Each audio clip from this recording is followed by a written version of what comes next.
بسم الله الرحمن الرحیم. یو ورور پوښتنه کړې ده، وایي بالغو نجونو ته نامحرمه نارینه درس ویلی سي که یا چې حجاب او ستر موجود وي؟ د دغه ورور د پوښتنې په جواب کې باید ووایم چې د ښځې دپاره تعلیم حاصلول جایز دي.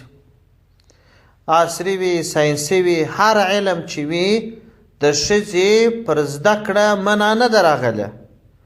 فقط پر دې باندې ټینګار سوی دی چې ښځه باید حجاب وکړي او د ښځې چې په وجه باندې چې څوک په فتنه کې اخته کیږي د دې مخنیوی وشي. نو د ښځې دپاره جایز ده چې د نارینه خبرې واوري، په دې شرط چې فتنه ځینې پیښه نه شي. نارینه هم کولی شي چې د ښځې غږ واوري د ضرورت په اندازه باندې. د ضرورت دپاره جایز دی.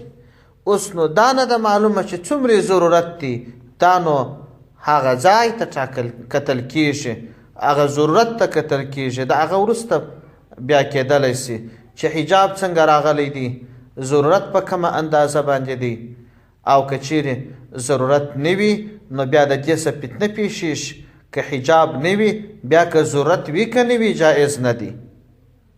دا چې د ښځې اواز علی تحقیق عورت نه دی، نارینه د ضرورت په وخت کې بقدرې ضرورت اورېدلی شي. ښځه هم کولی شي چې د نارینه اواز په حجاب کې واوري، علم ځینې حاصل کړي. دغه مسله را نقل کړې ده د ښځې د اواز اړونده، رد محتار جل اول صفحه 406. والسلام علیکم ورحمة الله وبرکاته.